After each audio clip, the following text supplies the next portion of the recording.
नमस्कार साथियों, हमारे इस बेहतरीन प्लेटफॉर्म पर आपका हार्दिक स्वागत, अभिनंदन। साथियों, हम चर्चा कर रहे थे क्रिया टॉपिक के ऊपर और क्रिया टॉपिक के ऊपर हमने 2 लेक्चर ले लिए हैं और ये तीसरा लेक्चर है और इसमें हम सामान्य जानकारी के बारे में चर्चा कर चुके थे। क्रिया के भेद के ऊपर हम चर्चा कर रहे थे और क्रिया के भेद में जो हमारे भेद हो गए थे वो काल के आधार पर क्रिया के भेद, जैसे भूतकालिक क्रिया, वर्तमानकालिक क्रिया और भविष्यकालिक क्रिया और उनके संपूर्ण जो उपभेद थे उनके ऊपर हमने चर्चा कर ली। उसके बाद में जो आज हम पढ़ेंगे वो पढ़ेंगे रचना या संरचना के आधार पर क्रिया के कौन कौन से भेद होते हैं, इनके बारे में जानेंगे। विद्यार्थियों, इनको जितना डीप हो सकता है उतना डीप पढ़ाने की मैंने इस लेक्चर में कोशिश की है, तो आप देखिएगा, लास्ट तक बने रहिएगा। आज हम केवल एक ही आधार लेंगे, वो कौन सा है? रचना या संरचना के आधार पे। आपको कल मैंने बताया था कि क्रिया के जो भेद होते हैं वो अलग अलग आधार पे होते हैं। जैसे कर्म के आधार पे हम पढ़ते हैं, रचना संरचना के आधार पे पढ़ते हैं, उसके अलावा काल के आधार पे पढ़ते हैं और एक समापन के आधार पढ़ते हैं। तो उसमें जो दूसरा आधार है वो कौन सा है? रचना के आधार पर। किसके आधार पर? रचना या संरचना मिल सकता है, कई जगह प्रयोग भी मिल जाता है। तो इसके आधार पर आप जब इसके भेद करते हैं तो इसकी पहली बात तो संख्या फिक्स नहीं है कि भाई 6 1 7 1 8 है, क्योंकि अलग अलग वैयाकरणों में अलग अलग इनकी संख्या बताई गई है, लेकिन जो अधिकतम संख्या हो सकती है उसको हमने इसमें कवर करने की कोशिश की है। तो कौन कौन सी क्रिया देखो, एक तो सामान्य क्रिया देखेंगे हम, संयुक्त क्रिया देखेंगे, अनुकरणात्मक देखेंगे, पूर्वकालिक क्रिया देखेंगे, प्रेरणार्थक क्रिया, फिर प्रेरणार्थक क्रिया के जो दोनों उपभेद होते हैं उसके बारे में चर्चा करेंगे। साथ ही में नाम धातु क्रिया पढ़ेंगे, सहजातीय क्रिया पढ़ेंगे और एक सहायक क्रिया पढ़ेंगे। कौन सी पढ़ेंगे? सहायक क्रिया पढ़ेंगे और सहायक क्रिया को ही अपूर्ण क्रिया भी कहते हैं। ये क्या कहते हैं? अपूर्ण क्रिया भी कहते हैं। ये सारी जो अभी मैंने बोली है वह की वह क्रिया है, जैसे सामान्य, संयुक्त क्रिया, पूर्वकालिक क्रिया। अब जैसे संयुक्त क्रिया है तो इसको यौगिक क्रिया भी कहते हैं। तो क्या बोलते हैं? यौगिक क्रिया भी कहते हैं और यौगिक क्रिया के भी अगर कोई उपभेद होते हैं तो उनको भी हम पढ़ेंगे। साथ ही में पूर्वकालिक क्रिया और एक पढ़ते हैं अनुकरणात्मक क्रिया, एक होती है प्रेरणार्थक क्रिया। प्रेरणार्थक क्रिया के दो भेद होते हैं, प्रथम प्रेरणार्थक और द्वितीय प्रेरणार्थक। इसी प्रकार नाम धातु क्रिया होती है, सहजातीय क्रिया होती है और सहायक क्रिया होती है। अब एक एक क्रिया को डिटेल से जान लेते हैं। तो सबसे पहले हम पढ़ेंगे सामान्य क्रिया के बारे में। कौन सी क्रिया के बारे में पढ़ेंगे?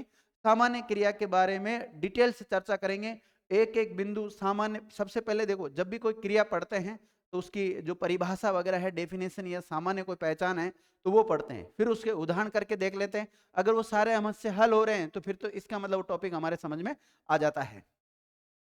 देखिए, बात करें सामान्य क्रिया। क्या? सामान्य क्रिया। इसके सामान्य क्रिया किसे कहते हैं? सबसे पहले इसकी परिभाषा जानते हैं। तो परिभाषा, जब क्रिया का प्रयोग सामान्य रूप में होता है तो उसे सामान्य क्रिया कहते हैं। इसे क्या कहते हैं? सामान्य क्रिया। यार ये परिभाषा समझ में नहीं आए तो दूसरी वाली याद कर लेना। जब किसी वाक्य में केवल एक ही क्रिया का प्रयोग किया जाता है तो वो सामान्य क्रिया कहलाती है। या फिर ये परिभाषा भी समझ में नहीं आए तो दूसरी परिभाषा याद कर लेना। जब किसी वाक्य में एक ही क्रिया का सामान्य या सरल रूप में प्रयुक्त होती है तो उसे सामान्य क्रिया कहते हैं। जैसे पढ़ा, पढ़ा है, पढ़ाता, पढ़ता है, पढ़ेगा इत्यादि क्रिया है। उदाहरण की दृष्टि से देखे वाक्य में प्रयोग करके, तो मोहन ने गीत गाया, तो गाया यहाँ पर एक सामान्य क्रिया है। देखिए, कुछ वैयाकरण इस सामान्य क्रिया को रचना या संरचना के आधार पर भेद नहीं मानते हैं। इसके अलावा जैसे सुनीता पढ़ती है तो पढ़ती है यहाँ सामान्य क्रिया है। मोहन खेलता है, खेलता है यहाँ सामान्य क्रिया हो गया। वह गया, गया यहाँ पे सामान्य क्रिया है। वह जाए तो जाए यहाँ पर सामान्य क्रिया होगा। सुनीता ने खाना बनाया तो यहाँ बनाया सामान्य क्रिया है। राम रोता है, ये सामान्य क्रिया है। राम नहाया, नहाया यहाँ पर सामान्य क्रिया है और राम खाना पकाता है, ये सामान्य क्रिया हो गया। देखिए विद्यार्थियों, ये हमारा जो मोबाइल एप्लीकेशन है इसका थंबनेल वगैरह इस प्रकार से दिखाई देता है। आपने अभी तक हमारे इस डिजिटल प्लेटफॉर्म, जिसका नाम वेदांत क्लासेस अजमेर नामक से मोबाइल एप्लीकेशन है, इसको अगर डाउनलोड नहीं किया है तो प्ले स्टोर पे जाके आप इसको डाउनलोड कर सकते हैं। और ये प्ले स्टोर पे जैसे जाओगे, आप ये सर्च करोगे ना वेदांत क्लासेस अजमेर, तो आपको ये दिख जाएगा। और ये लोगो देखो, वेदांत क्लासेस नाम से और भी कई सारे चैनल हो सकते हैं, लेकिन आपको ये लोगो सर्च करना है। देखिए आगे, सबसे पहले सामान्य क्रिया हो गई। उसके बाद में जो दूसरी क्रिया आती है रचना या संरचना के आधार पर, वो कौन सी है? संयुक्त क्रिया। कौन सी? संयुक्त क्रिया। तो संयुक्त क्रिया के बारे में जैसे इसकी परिभाषा वगैरह जानेंगे और अन्य कोई एग्जाम्पल है तो उनको भी हम देखेंगे। सबसे पहले परिभाषा जानते हैं, संयुक्त क्रिया किसे कहते हैं। देखो कोई भी क्रिया है, अगर उसको सरल शब्दों में सीखना चाहते हो, जो मैं बोलता हूँ पहले आप उसको नोट कर ले, ये सीख ले एक बार। यानी कि दो या दो से अधिक क्रियाएं मिलकर एक क्रिया की भांति प्रयुक्त होती है, उसे संयुक्त क्रिया कहते हैं। यहाँ कौन कौन सी डेफिनेशन लिखी हुई है? जहाँ दो या दो से अधिक क्रियाएं मिलकर एक बन जाती हो तो उसे संयुक्त क्रिया कहते हैं। यह दूसरी परिभाषा, जहाँ दो या दो से अधिक क्रियाओं का साथ साथ प्रयोग हो वह क्रिया संयुक्त क्रिया कहलाती है। और कौन सी परिभाषा दे रखी? दो या दो से अधिक भिन्नार्थक धातुओं के योग से बनी क्रियाएं संयुक्त क्रियाएं कहलाती है। इनमें से जो पहली क्रिया आती है, जब संयुक्त क्रिया, भाई दो या दो से अधिक क्रियाएं मिलेगी तो जो पहली क्रिया होती है उस क्रिया को हम मुख्य क्रिया कहते हैं, और उसके बाद वाली जो भी क्रिया होती है उनको हम रंजक क्रिया कहते हैं। कौन सी कहते हैं? रंजक क्रिया कहते हैं। और जो ये संयुक्त क्रिया पढ़ रहे हैं हम, इस संयुक्त क्रिया को यौगिक क्रिया भी कहते हैं। क्या कहते हैं? यौगिक क्रिया। तो यौगिक क्रिया के हम एक प्रकार से दो भेद कह सकते हैं। कौन कौन से कह सकते हैं? एक तो होती है मुख्य क्रिया, कौन सी? मुख्य। और एक होती है रंजक क्रिया। रंजक क्रिया एक सहायक क्रिया की भांति प्रयुक्त होती है। तो जो पहले आती है उसको मुख्य क्रिया कह देते हैं, और बाद में आने वाली क्रियाओं को क्या बोल देते हैं? रंजक क्रिया बोलते हैं। क्या बोलते हैं? रंजक क्रिया बोलते हैं। देखिए हिंदी में रंजक क्रियाएं जैसे आना, खेलना, जाना, तैरना, देखना, पढ़ना, लिखना, सुनना, सोना इत्यादि होती है। नोट, संयुक्त क्रियाओं में सहायक क्रिया सदैव अलग लिखी जाती है। जब सहायक क्रिया लिखते हैं तो इनमें जो क्रिया होती है, सहायक क्रिया होती है, इसको मुख्य क्रिया से अलग लिखा जाता है, मतलब जुड़ा हुआ नहीं रहता है। जैसे पढ़ रहा था, पढ़ा होगा, पढ़ चुका है, पढ़ रहा होगा, इन सब में जो भी सहायक क्रिया आ रही है वो क्या आ रही? प्रत्यक्ष से प्रयुक्त हो रही है। अब संयुक्त क्रिया के कुछ उदाहरण आपके सामने, जैसे सुनीता ने खाना बना लिया, तो दो क्रिया देखो, बनाना और लेना, दो क्रियाएं आ रही है। और दो या दो से अधिक क्रियाएं मिलकर किस क्रिया की भांति प्रयुक्त हो सकती है? दो या दो से अधिक क्रियाएं मिलकर संयुक्त क्रिया बन सकती है। तो ये पूरी तो संयुक्त क्रिया होगी, बना लिया। अब इस बना बना लिया संयुक्त क्रिया है, और संयुक्त क्रिया को हम यौगिक क्रिया भी कहते हैं। क्या कहते हैं? यौगिक क्रिया। तो यौगिक बोलो चाहे संयुक्त बोलो, बात एक ही है। लेकिन ये इसमें जो बनाना है ना, ये मुख्य क्रिया है। ये कैसी है? मुख्य क्रिया है। और लिया, ये सहायक क्रिया विद्यार्थियों। कैसी है? सहायक। इसलिए इसको हम रंजक क्रिया भी कह सकते हैं, रंजक क्रिया। इसी प्रकार दूसरा वाक्य, राम पत्र लिखने लगा, तो पूरा अगर लिखने लगा ये संयुक्त क्रिया है। संयुक्त क्रिया को यौगिक क्रिया कहते हैं। और लिखना यहाँ पर मुख्य क्रिया है। लिखना क्या है? मुख्य क्रिया। और लगा क्या है? तो लगा यहाँ पर विद्यार्थियों रंजक क्रिया है। क्या है? रंजक क्रिया है। इसी प्रकार देखो, राम नहीं, उसने पत्र लिख दिया, तो लिख दिया संयुक्त क्रिया है। उसने खाना खा लिया, तो खाना और लेना दो क्रिया है, इसलिए संयुक्त क्रिया होगी।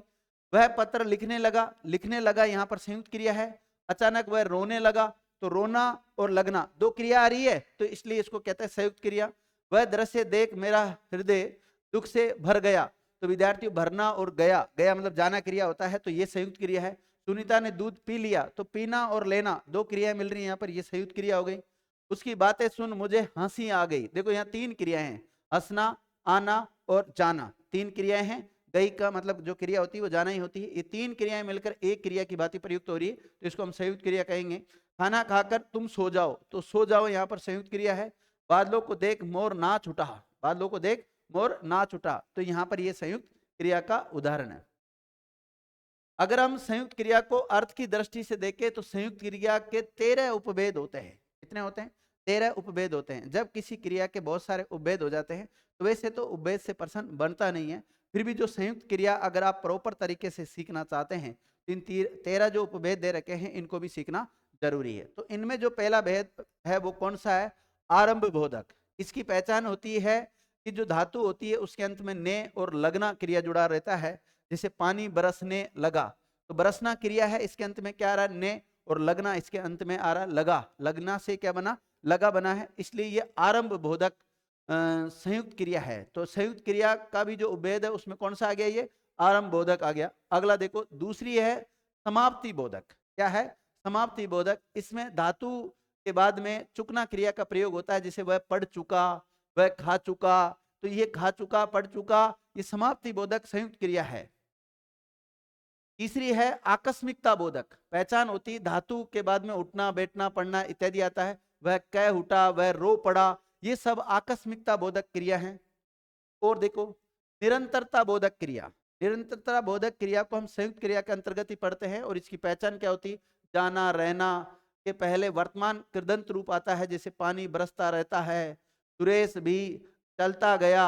तो ये सारी क्रियाएं निरंतरता बोधक है। सुनीता बहुत बोलती रहती है, तो ये भी निरंतर बोधक क्रिया का उदाहरण है।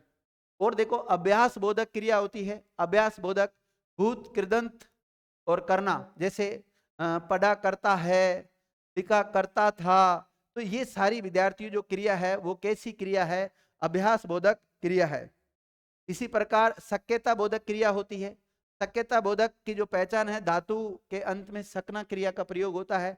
जैसे जा सकते हो, वह पढ़ सकता है, तो पढ़ना मुख्य क्रिया, बाकी इनके साथ सकता, ये सारी क्रिया का प्रयोग हो रहा है, इसलिए ये कौन सी क्रिया हो गया? सक्यता बोधक। ये सब हम संयुक्त क्रिया पढ़ रहे हैं। और संयुक्त क्रिया को कहाँ पढ़ते हैं? रचना या संरचना के उपभेदों में पढ़ते हैं। और एक होती है अवकाश बोधक। कौन सी? अवकाश बोधक होती है। और इसकी जो पहचान है, धातु के अंत में न और पाना। जैसे वह पढ़ने न पाया, जाने न पाया, तो ये सब में अवकाश बोधक है।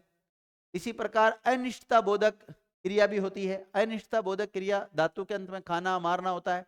कुत्ते ने काट खाया, चिट्ठी लिख मारी, तो ये सारी अनिश्चितता बोधक क्रिया है। इसी प्रकार इच्छा बोधक क्रियाएं होती है। धातु के अंत में ना या चाहना, वह जाना चाहती है, आप क्या खाना चाहोगे, तो ये सारी इसकी पहचान होती है। आगे देखिए, अनुमति बोधक क्रियाएं होती है। क्रिया के अंत में क्या, धातु के अंत में क्या रहा? ने और देना। जैसे उसे पढ़ने दो, उसे करने दिया गया, मुझे जाने दो। तो ये सारी क्रियाएं कैसी क्रियाएं विद्यार्थियों? अनुमति बोधक क्रिया है। एक होती है आवश्यकता बोधक। आवश्यकता बोधक क्रिया की पहचान होती है, धातु के अंत में ना रूप आता है, पढ़ना, चाहिए, होना इत्यादि का प्रयोग भी होता है। जैसे आपको ये काम करना पड़ेगा, अब तुम्हें जाना चाहिए, यह काम भी आपको लेना पड़ेगा, लेना चाहिए। ये सारा पहचान किसकी है? आवश्यकता बोधक क्रियाओं की है। और देखो कौन सी होती है? अतिशयता बोधक। उसी क्रिया की द्विवृत्ति हो जाती है तो उसे अतिशयता बोधक क्रिया कहते हैं, जो कि संयुक्त क्रिया का उभेद है। जैसे पढ़ते पढ़ते सो गया, बैठे बैठे थक गया, सुन सुनकर, ये सारी क्रियाएं अतिशयता बोधक है। और अंतिम इसका जो उभेद है वो है संज्ञादि। संज्ञादि के साथ संयुक्त क्रिया में संज्ञा आदि अर्थ प्रदान रहता है। जैसे अपना बनाना, आदर करना, भस्म होना, ढीला पड़ना, ये सारी क्रियाएं विद्यार्थियों संयुक्त क्रिया के उपभेद में आते हैं। अब हम जो अगली क्रिया पढ़ेंगे रचना या संरचना के आधार पर, उसका नाम है पूर्वकालिक क्रिया। क्या है? पूर्वकालिक क्रिया। देखो पूर्व का मतलब होता है पहले, काल का मतलब समय, और इक, देखो इसमें क्या हुआ? काल में इक प्रत्यय जुड़ा है। काल में इक प्रत्यय जुड़ा है तो काल से संबंधित, यानी कि पूर्व काल से संबंधित। जब एक ही समय में बहुत सारी क्रियाएं संपन्न होती है, जो क्रिया सबसे पहले संपन्न होती है तो उसको पूर्वकालिक क्रिया कहते हैं। और इसकी एक पहचान हो रहा है कि इस क्रिया के अंत में कर या करके प्रत्यय जुड़ा हुआ होता है। विद्यार्थियों ऐसा मत सोचना कि एक वाक्य में केवल एक क्रिया प्रयुक्त होती है। एक वाक्य में समान क्रियाएं एक से अधिक प्रयुक्त हो सकती है, असमान क्रियाएं एक से अधिक प्रयुक्त हो सकती है। तो आपको याद क्या रखना है कि एक वाक्य में एक से अधिक क्रियाएं प्रयुक्त हो सकती है। अब देख लेते हैं पूर्वकालिक क्रिया किसे कहते हैं। समान समय पर होने वाली क्रियाओं में से जो क्रिया सबसे पहले संपन्न होती है उसे क्या कहते हैं? पूर्वकालिक क्रिया कहते हैं। ये दूसरा, एक क्रिया से पहले कोई क्रिया हुई हो तो वह पहली क्रिया पूर्वकालिक क्रिया कहलाती है। और क्या पहचान है? जब एक कार्य होने के बाद कोई दूसरा कार्य होता है, वहां भी पूर्वकालिक क्रिया मानी जाती है।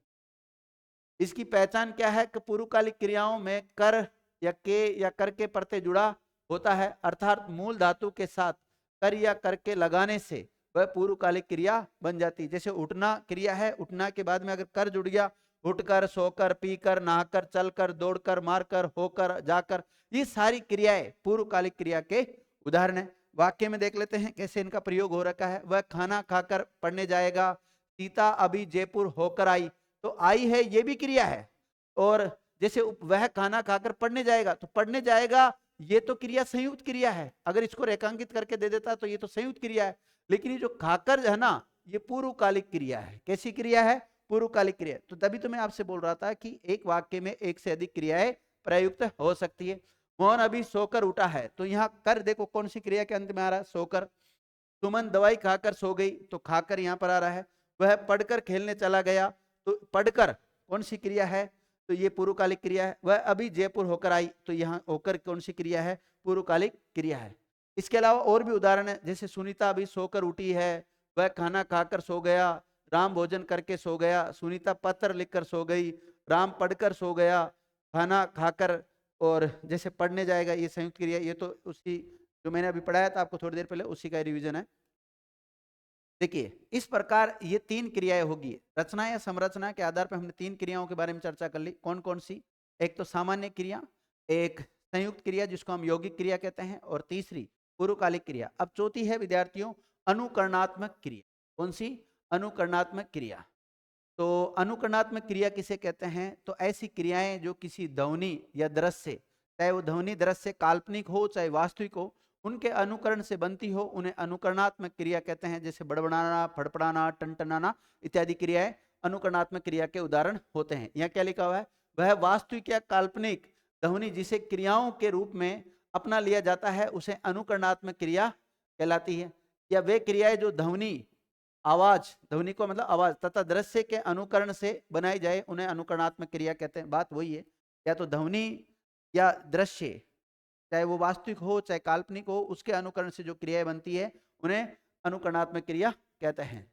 जैसे टनटनाना, खटखटाना, मिमियाना, भनभनाना और हिनिनाना, कारना, गुर्राना, गुनगुनाना, फुसफुसाना, बड़बड़ाना, चमचमाना, ये सब अनुकरणात्मक क्रियाएं हैं। टिमटिमाना, तमतमाना, टरटराना, फड़फड़ाना, तिल मिलाना, इसी प्रकार जगमगाना, बिलबिलाना, गिड़गिड़ाना, खटखटाना और थपथपाना।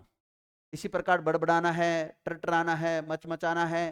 तो ये सारी क्रियाएं अनुकरणात्मक क्रियाएं हैं। ये या तो किसी दृश्य के अनुकरण से इनको बनाया गया, या फिर ये किसी ध्वनि का अनुकरण से इनका निर्माण हुआ विद्यार्थियों, इसलिए इनको अनुकरणात्मक क्रिया कहते हैं। अगली जो क्रिया पढ़ेंगे हम, वो पढ़ेंगे विद्यार्थियों कौन सी, प्रेरणार्थक क्रिया। कौन सी, प्रेरणार्थक क्रिया। और प्रेरणार्थक क्रिया के 2 उपभेद होते हैं, प्रथम प्रेरणार्थक क्रिया और द्वितीय प्रेरणार्थक क्रिया। इन दोनों के बारे में भी डिटेल से जानेंगे। सबसे पहले जानते हैं प्रेरणार्थक क्रिया किसे कहते हैं। तो प्रेरणार्थक क्रिया की सबसे पहले परिभाषा जानते हैं।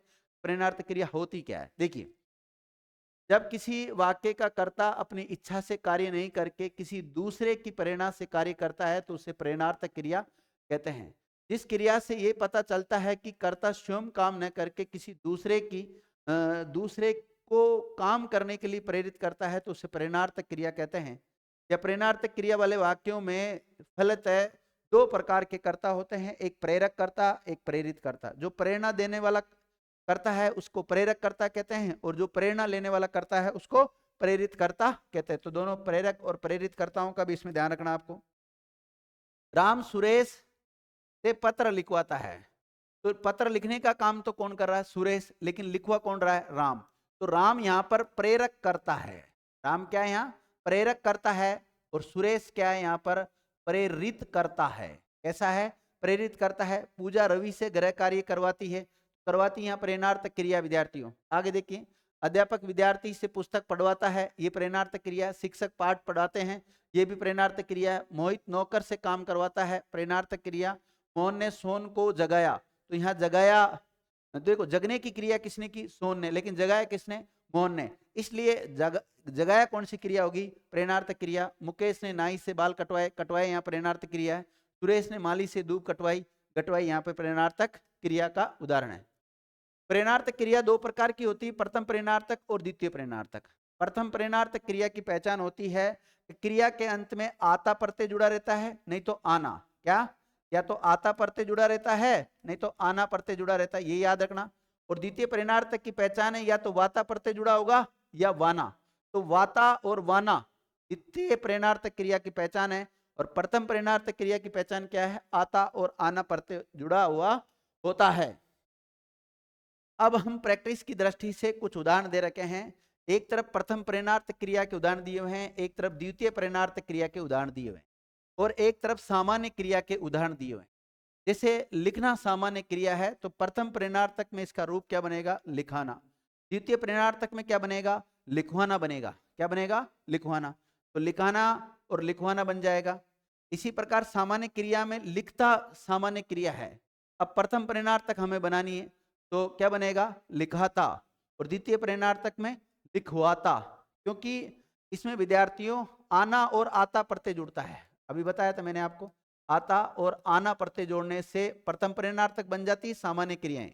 और अगर इन्हीं को हम द्वितीय प्रेरणार्थक बनाना चाहते हैं तो वाना, क्या, वाना और वाता प्रत्यय जोड़ना होता है। वाना और वाता प्रत्यय जोड़ना होता है। जैसे लिखता का क्या बनेगा, लिखाता और लिखवाता। हंसना का हंसाना और हंसवाना बन जाएगा। इसी प्रकार चलना का क्या बनेगा, चलाना और चलवाना। पढ़ना का पढ़ाना पढ़वाना बन जाता है। इसी प्रकार रोना का रुलाना और लुलवाना हो जाता है। पीना का प्रथम प्रेरणार्थक में पिलाना और द्वितीय प्रेरणार्थक में पिलवाना बन जाता है। इसी प्रकार जो भागना क्रिया है, भागना क्रिया का प्रथम प्रेरणार्थक में क्या बनेगा, भगाना। और द्वितीय प्रेरणार्थक में क्या बनेगा, भगवाना क्रिया बन जाता है। क्या बन जाता है, भगवाना क्रिया बन जाता है। इसी प्रकार जो ठहरना क्रिया होती है, ठहरना का प्रथम प्रेरणार्थक क्रिया में बनता है ठहराना और द्वितीय में क्या बनता है, ठहरवाना। इसी प्रकार डूबना क्रिया का क्या बनता है, डुबाना और डुबवाना बन जाता है। जीतना का जिताना और जितवाना बन जाएगा। और देना का दिलाना और दिलवाना। बोलना का बुलाना और बुलवाना बन जाता है। उठना क्रिया का क्या बनेगा, उठाना और उठवाना। इस प्रकार प्रथम प्रेरणार्थक और द्वितीय प्रेरणार्थक के काफी सारे उदाहरण मैंने दिए हैं। जैसे ओटना क्रिया का ओटाना उठवाना, गिरना का गिराना गिरवाना, फैलना का फैलाना और फैलवाना। आप इसका स्क्रीनशॉट भी ले सकते हैं, मैं साइड में हट जाता हूं एक बार। इसी प्रकार जो सुनना का सुनाना और सुनवाना, ओढ़ना का उड़ाना उड़वाना, जागना का जगाना जगवाना और भीगना का भिगाना और भिगवाना शब्द बनते हैं। इसी प्रकार और भी क्रिया हैं, जैसे लेटना क्रिया का लिटाना लिटवाना बन जाएगा। चमकना जो क्रिया है उसका क्या बनेगा, चमकाना और चमकवाना। पिघलना का पिघलाना और पिघलवाना। बदलना जो सामान्य क्रिया है, इसका प्रथम प्रेरणार्थक में जो रूप बनता है वो क्या बनता है, बदलाना और बदलवाना। समझना जो क्रिया है उसका समझाना और समझवाना बन जाएगा। इसी प्रकार खाना का खिलाना खिलवाना, छूना का छुलाना छुलवाना और देना का दिलाना दिलवाना बन जाता है। देखिए धोना जो क्रिया है, धोना का क्या बनेगा, धुलाना और धुलवाना। और इसी प्रकार दूसरी क्रिया है पीना, पीना का क्या बनेगा, पिलाना और पिलवाना। सीना जो क्रिया है उसका सिलाना और सिलवाना बन जाएगा। सोना जो क्रिया है उसका प्रथम प्रेरणार्थक में क्या बनेगा, सुलाना और सुलवाना। जीना का जिलाना और जिलवाना। और कहना का क्या बनेगा, कहलाना और कहलवाना। दिखाना का और इसका देखो दिखना जो क्रिया होता है वो दिखाना और दिखवाना बन जाता है। इसी प्रकार और भी बहुत सारे, सीखना का सिखाना और सिखवाना, सूखना का सुखाना और सुखवाना, बैठना का बिठावा और बिठवाना, ये सारी क्रियाएं बन जाती है। देखिए विद्यार्थियों, ये तो हो गई हमारी प्रथम प्रेरणार्थक और द्वितीय प्रेरणार्थक की बात। अब जो अगली क्रिया आती है वो आती है नाम धातु क्रिया। कौन सी, नाम धातु क्रिया। मतलब ऐसी क्रियाएं जिनका निर्माण संज्ञा सर्वनाम विशेषण और अव्यय यानी कि अविकारी शब्दों से होता हो, उन्हें नाम धातु क्रिया कहते हैं।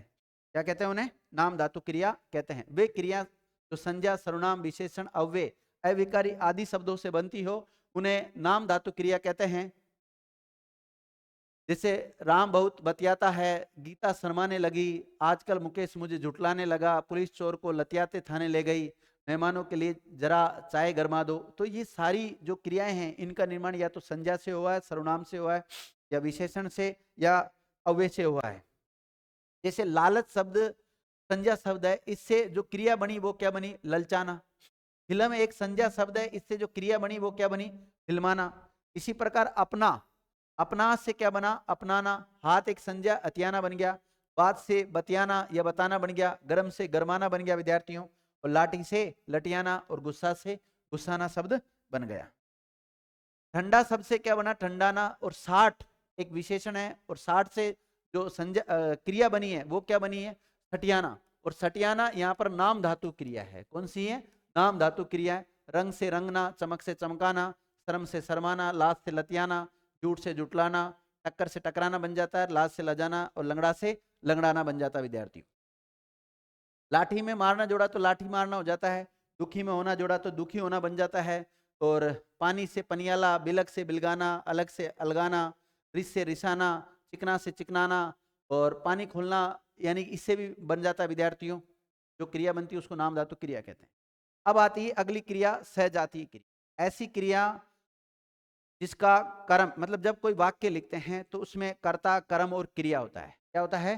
कर्ता भी होता है और कर्म भी होता है और क्रिया भी लिखते हैं। जैसे कोई सामान्य वाक्य लिखते हैं तो जिस वाक्य में कर्म और क्रिया की जो मूल धातु है वो समान होती है तो उन क्रियाओं को क्या कहते हैं? सहजातीय क्रिया कहते हैं। यहाँ क्या लिखा हुआ है? वे क्रियाएं जहां कर्म और क्रिया एक ही धातु से बनकर साथ में प्रयुक्त होते हैं उसे सहजातीय क्रिया कहते हैं। या दूसरी परिभाषा, जब किसी वाक्य में प्रयुक्त कर्म क्रिया पद दोनों एक ही धातु से बने होते हैं तो उसे क्या कहते हैं? सहजातीय क्रिया कहते हैं। आगे इसके उदाहरण विद्यार्थियों, राम ने अच्छा खेल खेला। तो खेल और खेला, खेल तो यहाँ पे कर्म है, क्या है? कर्म कारक है, और खेला यहाँ पर क्रिया है। तो क्रिया और कर्म की धातु सेम है, इसलिए ये कौन सी क्रिया होगी? सहजातीय क्रिया। भारत ने अनेक लड़ाइयाँ लड़ी, तो लड़ाइयाँ लड़ी यहाँ पर ये लड़ी जो क्रिया है वो सहजातीय क्रिया होगा। लड़ाइयाँ लड़ी, देखो भारत ने पाकिस्तान से अनेक लड़ाई लड़ी, ये भी बात आ जाएगी। सुरेश 100 मीटर दौड़ दौड़ा, तो दौड़ और दौड़ा की धातु सेम है, इसलिए ये कौन सी क्रिया हो गई? सहजातीय क्रिया हो गई विद्यार्थियों। अब पढ़ते हैं एक सहायक क्रिया, और सहायक क्रिया को कई बार हम बोलते हैं अपूर्ण क्रिया। क्या बोलते हैं? अपूर्ण क्रिया बोलते हैं। अब सहायक क्रिया होती कौन सी है? देखो, किसी भी वाक्य में मूल क्रिया को पूर्ण रूप प्रदान करने वाली जो क्रिया है उसे हम सहायक क्रिया कहते हैं। बहुत बार वाक्य में मूल क्रिया के अलावा कुछ अन्य क्रियाएं भी प्रयुक्त की जाती है जिन्हें सहायक क्रिया कहा जाता है। जैसे है, हूँ, है, ये सब क्या है? सहायक क्रियाओं के रूप में प्रयुक्त होती है। लेकिन कभी कभी ये मुख्य क्रिया के अभाव में प्रयुक्त हो जाती है, तो ऐसी स्थिति में इसको हम क्या कहते हैं? अपूर्ण क्रिया कहते हैं। इसके उदाहरण, जैसे राम पढ़ता है तो यह सहायक क्रिया है। राम खेलने जाता था यहाँ सहायक क्रिया है। मैंने खाना खाया था यहाँ सहायक क्रिया। चोर भाग गया, तो विद्यार्थियों भागना मुख्य क्रिया, गया सहायक क्रिया के रूप में काम कर रही है। महिला रोने लगी, मैं बाजार जाता हूँ, तो जाना यहाँ पर मुख्य क्रिया है, लेकिन हूँ क्या है? यहाँ पर सहायक क्रिया है विद्यार्थियों। कौन सी है? सहायक क्रिया। कुछ नोट डाल के लिखा हुआ है, यदि ये सहायक क्रिया मुख्य क्रिया के अभाव में प्रयुक्त होती है तो इन्हें सहायक क्रिया नहीं कहकर इन्हें अपूर्ण क्रिया कहते हैं विद्यार्थी। क्या कहते हैं इनको? अपूर्ण क्रिया कहते हैं। तो इस प्रकार ये रचना और संरचना के आधार पर जो क्रिया के 8 उपभेद थे इनके बारे में हमने चर्चा की। विद्यार्थियों, ये लेक्चर आपको कैसा लगा? अच्छा लगा? कमेंट्स करके बताइएगा। थैंक यू मित्रों।